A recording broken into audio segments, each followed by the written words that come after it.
Esta historia tiene como título Los muñecos del pozo. En la familia de mi papá son 7 hermanos, incluyéndolo a él. Cuando llegaron del pueblo para establecerse en la ciudad estaban mis abuelos, mis tíos y mi papá. Era una época difícil para ellos, pues habían dejado atrás la vida del campo que conocían desde niños, donde cada piedra del camino les era familiar y cada vecino era como de la familia. La decisión de mudarse no había sido fácil. Mis abuelos habían trabajado toda su vida en el campo, pero las sequías habían sido terribles esos años, y las tierras ya no daban lo suficiente para mantener a toda la familia. Vivían en una casa muy humilde, de paredes de adobe y techo de palma, con piso de tierra apisonada que mi abuela barría cada mañana con una escoba hecha de ramas secas. La casa tenía apenas 3 cuartos pequeños donde se acomodaban todos como podían, colgando hamacas en cada rincón disponible. Mi abuelo había conseguido trabajo en una construcción, mientras que mi abuela comenzó a hacer tortillas para vender en las calles cercanas. Mis tíos, que entonces eran jóvenes, ayudaban en lo que podían, unos cargando bultos en el mercado y otros limpiando zapatos en la plaza principal. Pero desde su llegada, cuenta mi papá, la gente comenzó a verlos con malos ojos y a hacerles comentarios malintencionados. Los vecinos murmuraban cuando pasaban, diciéndoles indios con desprecio, como si fuera algo malo hablar maya o vestir huipil.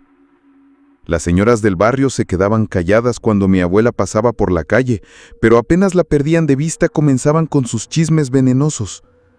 Decían que la gente del pueblo traía cosas raras que no eran de fiar, que seguramente practicaban brujería. Era mentira, por supuesto, pero los comentarios se extendían como fuego en hierba seca. Mi papá recuerda que en la tienda de la esquina, cuando mi abuela llegaba a comprar algo, le atendían de mala gana y siempre le cobraban más caro que a otros clientes. Cuando mis tíos buscaban trabajo, muchas veces les decían que ya no había lugar, pero al día siguiente veían que contrataban a otros. Era una discriminación cruel y constante que pesaba sobre toda la familia como una nube oscura. Ellos no hacían caso, y así pasaron los meses. Mi abuelo siempre les decía a sus hijos que respondieran con trabajo y dignidad, que el tiempo pondría a cada quien en su lugar. La familia se adaptaba poco a poco a la vida de la ciudad. Mis tíos aprendieron a moverse entre las calles de asfalto tan diferentes a los senderos de tierra que conocían. Mi papá comenzó a ir a la escuela, donde también enfrentaba las burlas de otros niños que se reían de su acento y de la ropa que usaba. Pero era fuerte, como toda la familia, y siguió adelante. Y una de esas noches fue cuando comenzó todo. Era una noche especialmente calurosa, de esas en que el aire parece espeso y no hay brisa que traiga alivio. La familia se había acostado temprano, exhaustos por el trabajo del día. Mi abuelo roncaba suavemente en su hamaca y mis tíos conversaban en voz baja antes de dormir.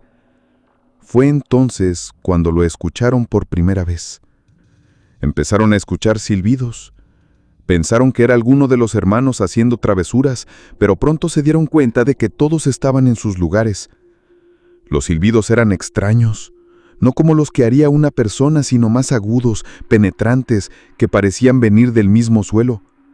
Y las voces que los llamaban tenían un tono extraño, como si fueran ecos distorsionados de voces conocidas.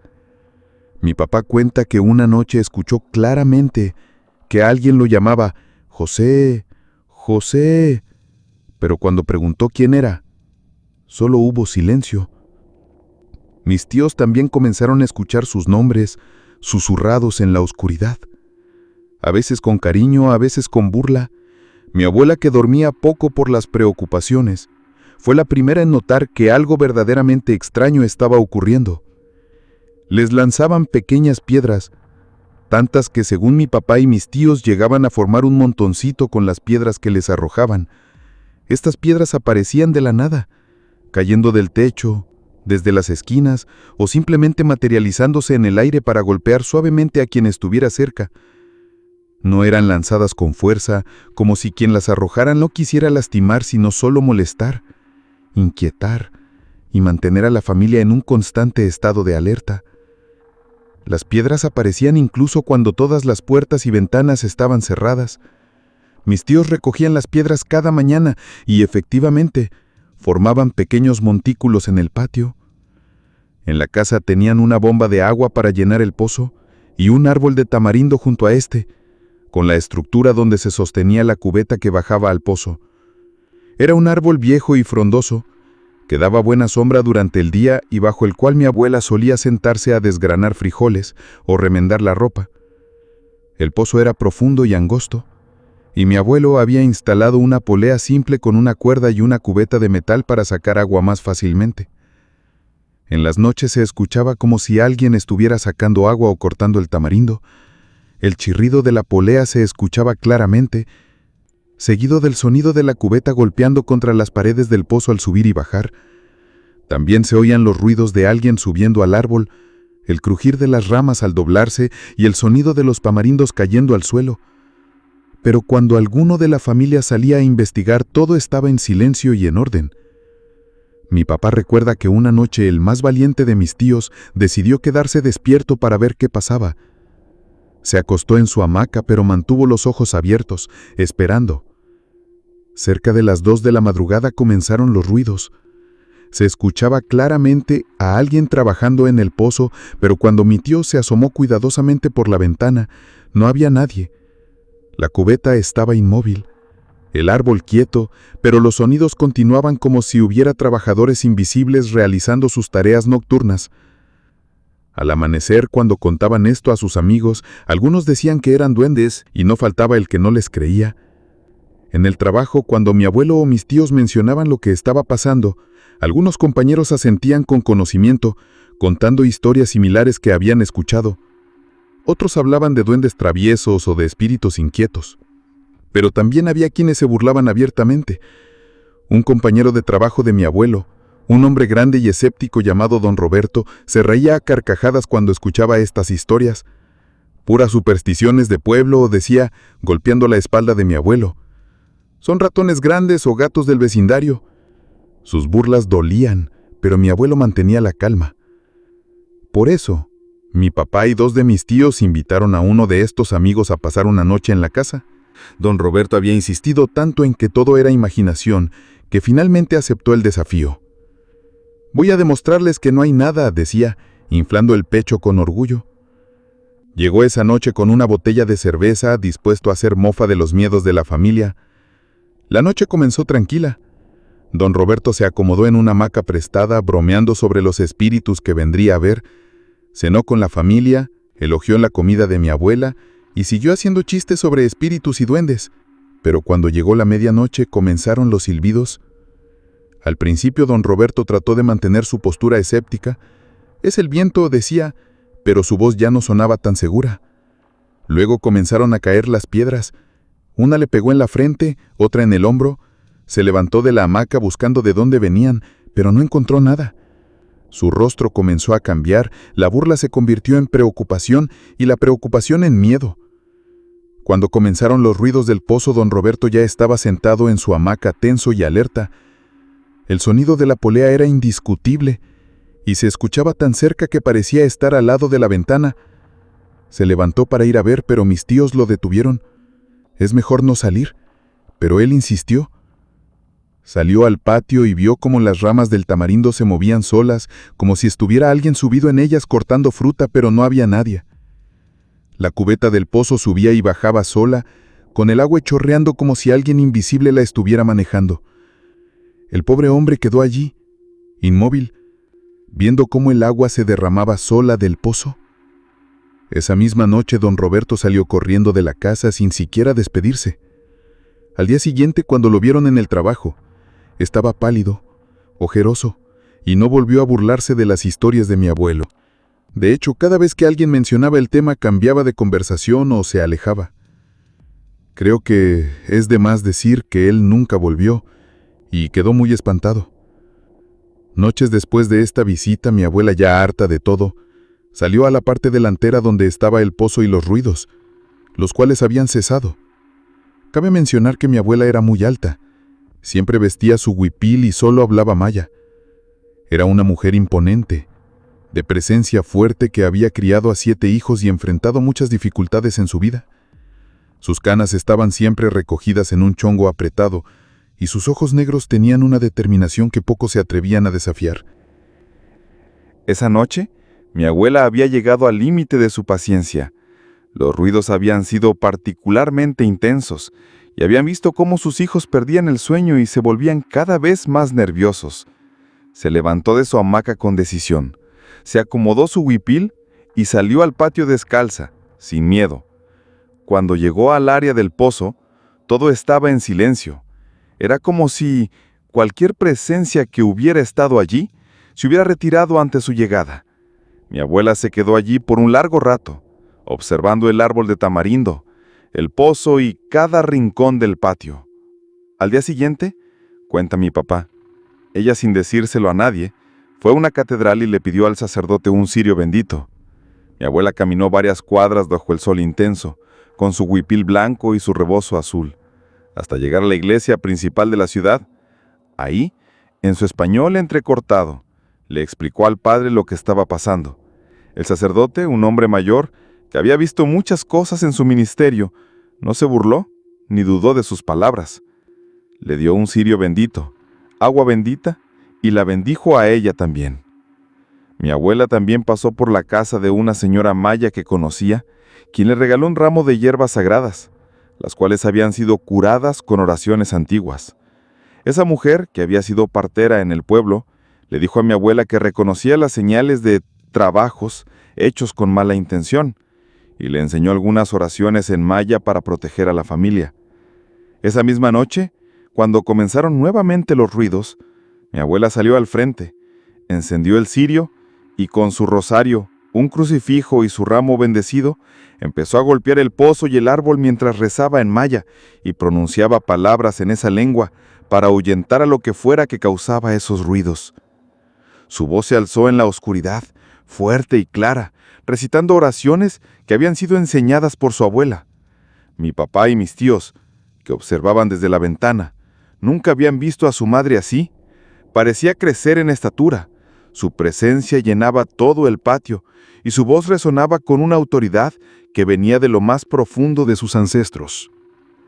Golpeaba el pozo con las ramas benditas, salpicaba agua bendita en cada rincón y su rosario brillaba bajo la luz del cirio.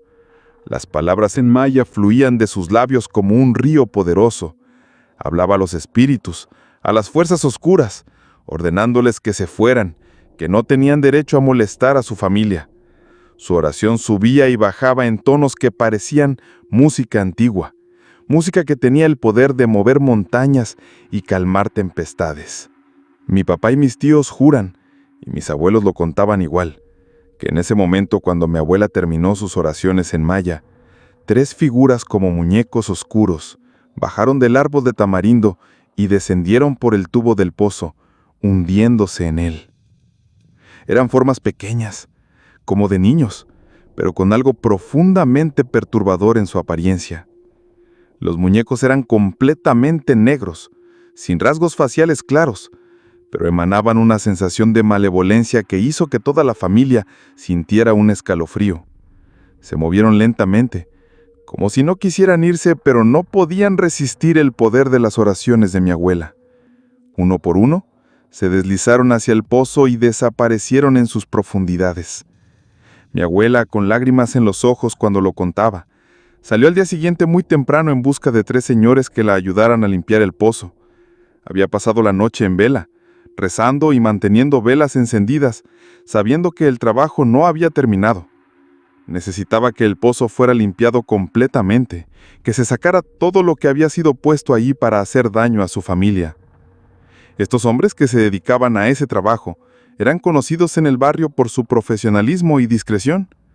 Mi abuela les explicó la situación y aunque al principio parecían escépticos, aceptaron el trabajo.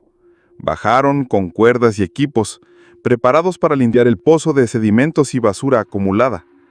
Conforme fueron trabajando, comenzaron a encontrar cosas extrañas. Además de lodo y piedras normales, había objetos que no tenían razón de estar ahí, como trozos de tela negra, huesos de animales pequeños y velas derretidas que habían formado masas oscuras en el fondo. Entre todo lo que sacaron, encontraron 3 muñecos de cera oscura, feos y de aproximadamente 1 metro de altura, en el fondo del pozo. Estos muñecos eran grotescos, malformados, con expresiones que parecían burlonas y malévolas. Estaban hechos de una cera negra que no parecía normal, mezclada con otros materiales que los trabajadores no pudieron identificar. Tenían clavos, alfileres y otros objetos metálicos incrustados en diferentes partes del cuerpo. Los trabajadores, hombres rudos acostumbrados a todo tipo de trabajos, se sentían incómodos al manejar estos objetos. Uno de ellos, el más viejo, reconoció inmediatamente lo que eran. «Esto es trabajo de brujería», le dijo a mi abuela. «Son muñecos hechos para hacer daño». Su experiencia le había enseñado que cuando se encontraban este tipo de objetos, era mejor no hacer preguntas y simplemente deshacerse de ellos de la manera correcta. Mis familiares aseguran que esos muñecos cobraban vida en la noche con la intención de atormentar a la familia, mantenerlos despiertos, asustados y eventualmente forzarlos a abandonar su hogar. Mi abuela sabía exactamente qué hacer con estos objetos malditos. Había visto brujería antes, en el pueblo, y conocía los rituales necesarios para neutralizar este tipo de trabajos. Organizó una ceremonia de limpieza que duró toda la noche, con la ayuda de la señora Maya que la había aconsejado. Mis abuelos quemaron esos muñecos con gasolina y agua bendita, y desde entonces dejaron de escuchar cosas extrañas. El fuego fue intenso y extraño, con flamas que cambiaban de color y un humo que olía a azufre. Mi abuela mantuvo sus oraciones durante toda la cremación, asegurándose de que ningún vestigio de la maldad quedara. Desearía decir que después de quemar los muñecos, la vida de mis abuelos mejoró, pero no fue así. Para ese entonces, mis abuelos estaban emprendiendo una pequeña panadería, que tristemente se fue a la quiebra y no la pudieron salvar. Además, casi perdían el terreno que habían comprado por no poder pagar las cuotas al banco. Para solucionarlo, tuvieron que vender más de la mitad de su pequeño terreno y quedarse solo con la casa y un patio de unos 500 metros. Con el paso de los años lograron descubrir quién les hizo tanto daño. Mi abuela, que era muy observadora, comenzó a notar comportamientos extraños en ciertas personas del vecindario. Había 2 señoras en particular, las que siempre parecían saber demasiado sobre los problemas de la familia, que sonreían de manera extraña cuando pasaban cosas malas y que hacían comentarios que parecían tener doble intención. La justicia divina actuó de manera misteriosa pero contundente. La primera señora desarrolló una enfermedad en la piel que comenzó como una pequeña mancha en la mano, pero que se extendió por todo el brazo a pesar de todos los tratamientos médicos. La segunda enfermó gravemente, pero su sufrimiento se prolongó de manera inexplicable, que hasta incluso gritaba que la mataran, porque ya no quería seguir sufriendo. Los hijos de esas señoras ahora viven en una casa que está a punto de derrumbarse. La maldad que enviaron regresó multiplicada a sus propias familias, afectando incluso a las siguientes generaciones. Sus descendientes enfrentan problemas, enfermedad y desgracias constantes. Mis abuelos, sin embargo, nunca devolvieron mal por mal, solo oraban. Y antes de que esas señoras fallecieran, los mandaron a llamar y les pidieron perdón por todo. Mi abuelo no dijo nada, pero mi abuela les tomó las manos y las perdonó. Ellos siempre decían que no debes practicar ningún tipo de magia oscura o hechicería, porque lo que invocas para hacer daño termina quitándote más de lo que pediste. La familia creció, prosperó y se estableció firmemente en la ciudad, volviéndose dueña de una panadería grande, la cual hasta el día de hoy funciona y en la que trabajamos casi toda la familia. Esa fue mi historia. Gracias por leer.